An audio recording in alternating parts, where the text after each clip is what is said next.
आज निफ्टी और सेंसेक्स में यहाँ पर पॉजिटिव सेंटीमेंट बना रहा। ओवरऑल यहाँ पर बैंकिंग काउंटर ने सबसे ज्यादा लीड करते हुए नजर आए। सिर्फ दो काउंटर में सेलिंग प्रेशर रहा, जिसमें से आईटी और एफएमसीजी में नेगेटिव ट्रेड देखने को मिला, लेकिन उसके बावजूद निफ्टी यहाँ पर पॉजिटिव क्लोज होता हुआ नजर आया। सबसे पहले निफ्टी के नंबर को यहाँ पर समझे तो 18,593 की क्लोजिंग आई, लगभग 59 पॉइंट यहाँ पर प्लस। साथ ही सेंसेक्स 240 पॉइंट प्लस क्लोज होता हुआ नजर आया 62,787 के पास।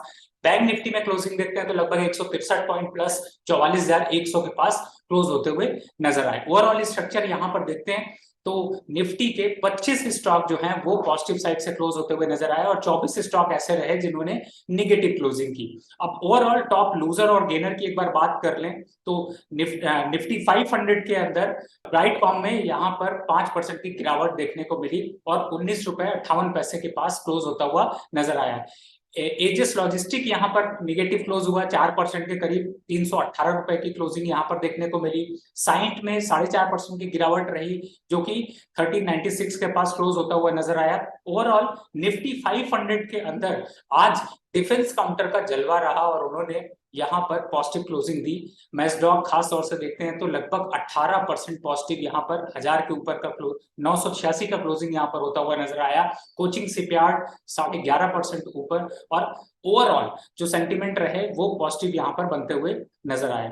फिलहाल निफ्टी के भी अगर उस यहाँ पर एक बार टॉप गेनर और लूजर की तरफ जाते हैं तो आपको नजर आएगा कि निफ्टी के अंदर ज्यादातर स्टॉक्स खास तौर से ऐसे रहे जिनमें की ऑटो सेक्टर लीड करते हुए नजर आया। पहला एमएनएम यहाँ पर क्लोज करता हुआ नजर आया 1394 यानी 1394 की क्लोजिंग आपको देखने को मिली। साथ ही एक्सिस बैंक 950 रुपए के पास क्लोज हुआ, 2.5% ऊपर के करीब इसकी क्लोजिंग रही। और इसके अलावा अगर देखते हैं तो Larsen turbo, Grasim, Tata steel, इनमें पॉजिटिव सेंटीमेंट यहाँ पर बनते हुए नजर आए। साथ ही लूजर निफ्टी के अगर देखते हैं तो Divi's lab, tech Mahindra, Asian paint, Nestle, BPCL, जिनमें की लगभग 1% से आधा परसेंट की गिरावट यहाँ पर नजर आई।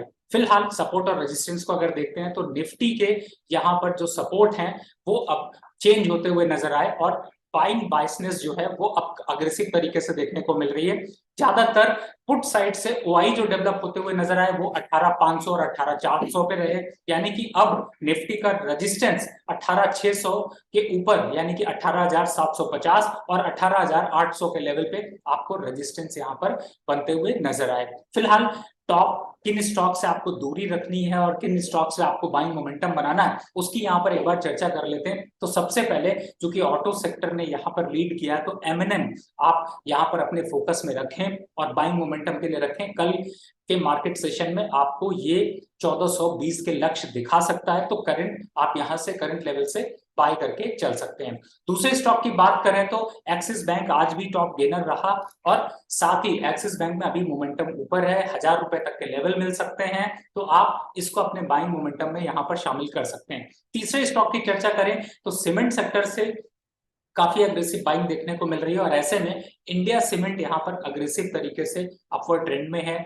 225 के लक्ष्य के लिए इसमें खरीदारी की जा सकती है। अब जिन स्टॉक से दूरी बनानी है उनमें अगर आते हैं तो सबसे पहले आपको फ्यूचर के कुछ स्टॉक्स को फोकस करें तो नौकरी, जिसमें कि एक अच्छा खासा अपवर्ड मोमेंटम था, लेकिन अब वो आज 3% डाउन रहा और कल भी 4000 के लक्ष्य तक अचीव कर सकता है। आपको यहाँ पर दूरी बनाकर रखनी है। साथ ही एयू बैंक से भी आपको दूरी बनाकर रखनी है। आज के सत्र में 2.5% से ऊपर की गिरावट रही है और ये 720 के लक्ष्य अचीव कर सकता है, तो आप इससे दूरी बनाकर रखें। साथ ही तीसरा स्टॉक अगर देखते हैं तो मनप्पुरम, जिसमें कि काफी वोलेटिलिटी देखने को मिल रही है, लेकिन फिर भी थोड़ा सा गिरावट का ट्रेंड है। 105 और 108 तक के लक्ष्य आपको दिखा सकता है, तो इससे आप दूरी बनाकर रख सकते हैं। तो कल की मार्केट स्ट्रैटेजी के लिए खास तौर से आप ध्यान रखें, मार्केट अभी तेज है तो बाइंग बायसनेस यहाँ पर बनाकर रखें।